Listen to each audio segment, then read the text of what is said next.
How you doing? Good, man. How you doing? I'm good. I think on paper, this fight looks like it has the potential to be a massive banger. I'm curious if you feel that way or if you think actually there's something we're missing and it could be ending up one-sided for you. That'd be nice, but I'm always prepared for the banger. You know, I think it's what you got to do as a fight at this caliber. You know, be prepared for the worst and hope for the best. So I'll be ready to go either way. When you look at his skills, I think everyone would say, right, okay, hard-hitting guy. Is that exactly what I mean, it's a weird thing to prepare for, right? Like, oh, if he hits me, it's going to hurt. But when you look at Josh, what do you see as his strengths and how do you prepare to beat him?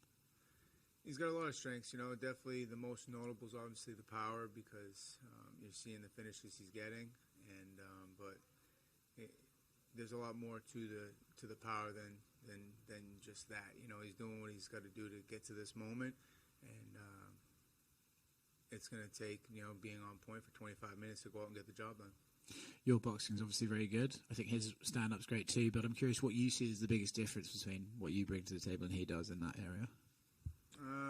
I mean, we just have to see on fight night, man. You know, I can talk about it, but we're going to see. He's a tough opponent, brings power.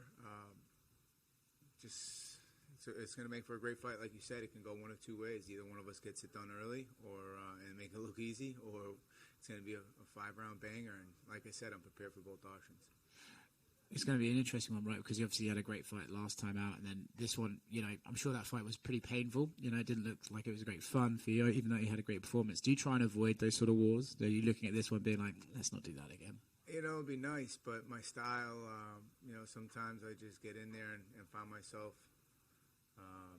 fighting that style of fight, and you know, I don't shy away from a challenge like that. As you see, you look at the list of guys I've competed against. We haven't turned down a fight yet, and that's not really something that when I got to UFC I planned on doing. So, you know, you come to the UFC to fight the best guys in the world and earn your opportunities, and I think we've both done a good job of earning this main event Saturday night, and may the best man win. You talk about earning stuff. Obviously, Max and Alex are going to fight. Obviously, the fight with Max was what it was. So, in a weird way, do you kind of have to root for Alex to beat that, to be able to get a title shot sooner? Not really, man. I'm excited for that fight. Just, you know, I like both guys, watching both guys fight. And I get a lot of respect for both. They want guys that earn opportunities and compete. Like, after that fight with Max, I felt like he might have been next up in line for a title fight anyway, and he still chose to stay busy, fight Yair. So props to him. And then Alex fighting him a third time just to put an end to that chapter. You got to respect that. And he's a busy fighter, you know. So I think he resembles what a champion should act like at that point. You know, not just picking and choosing, but wanting the best fights, and I think we're all in for a good one in July. I don't know if you sound more excited about that fight than your own one. Yeah, man. I mean, I'm just ready to you know, get my shit over with, and then usually I'm more excited about those because I could sit back, you know, eat some wings, watch the damn fights, and you know. That's what, so I'll be looking forward to a lot of fun things on the back end. But right now, you know, just dialed in and focus on what I got to do Saturday. I don't know if you ever think about this, but you mentioned the division and Alex being an active champion. Do you think, like, it's cool I'm in a division where we've seen it, right, where guys win a belt and then they disappear for a year, or they pick and choose the one that's going to make them the most money? Do you ever think, like, I'm glad I'm in this division? Yeah, I mean, I would say if I had the option, it'd be good to have a busy champ, you know. And like I said, I just think he definitely acts the way a champ should act, and I would have that same mindset where I'd want to fight the guys that are earning their opportunities, not the ones that are kind of waiting for guys to fight and see how it settles, and then pick, you know, the ones that make them never fighting down.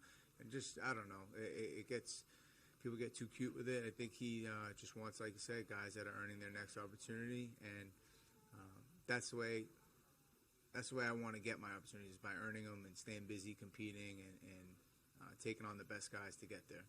We'll put your fan hat on. Alex is obviously looking amazing. Max has looked great too. Which one's winning? Like I said, man, time again, I think the winner in that fight is the fans. You know, straddling that fence. Yeah, it is what it is, man. You know, I think I was in Abu Dhabi when they fought the second time, but so I can't really give it a nod. But I thought Max did a great job in that fight. Definitely a 180 from the fight previous with Alex, because Alex won that one pretty clean. But this one, I think it's either guys fight. I think they both have what it takes to get the job done. We'll just see what happens on fight night. So that keeping going with that fight, that could, or this fight particular, right, could be, a potential title eliminator. So do you have a preference on who wins that title fight between Max and Alex? Not really, man, because I can't control that shit, So I try to just keep all my energy on what I can control, and really that's just my preparation for Saturday night, and a win there gets me one step closer to whatever the hell shakes out in July. Absolutely. And you said before that you like to enter fights with a chip on your shoulder. Has Josh given you anything to give you a little extra chip, a little extra motivation? Well, I got plenty of chips just from cutting weight. I'm grumpy, pissed, going through a fight camp. Those are just normal chips, but no, I don't have to hate a guy to get in there and want to fight him. We're just trying to chase that life on the other side of a win. Seems like a good guy, fighting for a lot of the same reasons that I am. And I got a lot of respect for that. But Saturday night, it's him or me. I got to go out and do what I got to do to get the job done. And for this fight, he brought in Shane Burgos to emulate you in camp. So what do you think about that? I don't really think much about it, man. Good luck. Absolutely. Thank you. Appreciate it. So Josh has a little bit of a... I'm right here. Yeah. Josh has a little bit of a background in wrestling. Are you expecting him to just try to stand up with you, or are you prepared for him to try to wrestle you to the ground? I'm expecting everything. He presents those threats, so we're aware of them, and I'm focused on what I bring to the table more than anything. And we both got a job to do. He's gonna have his hands full. I'm gonna have my hands full, and we'll see how it shakes out. So going back to the fight against Holloway, you obviously took a little bit of damage. Oftentimes, you see fighters when they take damage like that, they're not the same after fights like that. But you on the other hand, looked great against Giga. So, after that fight, did you feel like you took too much damage, or do you feel like that made you a better fighter? Well, you said it yourself. I look great, right? So I'll settle with that answer. Yeah, I mean, you grow through what you go through, right?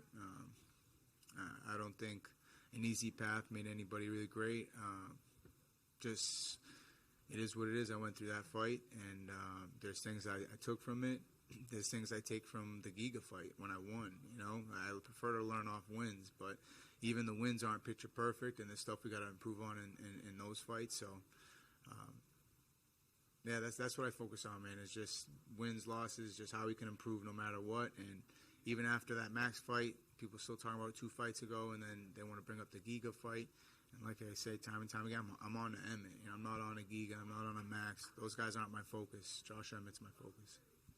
If you do get a win on Saturday night, do you see yourself having to fight a couple more fights before getting a shot at the title? Or I know you're focused on Josh. Yeah, man, that's the answer you're going to get. I don't you guys think it's a joke or it's a game. That's like to focus on anything other than Josh Emmett. Like, you count your chickens for your eggs hatch. It's like just focus on getting the job done Saturday, and then let's talk Sunday. About all that shit. Thanks. Yeah, no worries. So the Giga fight was just mentioned. Do you think that the Glover and Yuri fight kind of took fight of the year from you guys? I don't know. It's a great fight, man.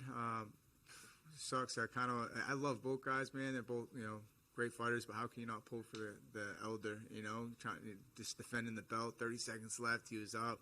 But, man, when you see the people that Jiri, inspired when he came home, people crying, and got a whole country behind him and all that, so it's just wild to see, man, and props for him for getting it done. And Glover, like he said, man, they're all going to be talking about, now you're too old, all the storylines, but he doesn't buy into it. He said, he's on to the next guy, and I like that mindset. I respect that. That's a championship mindset.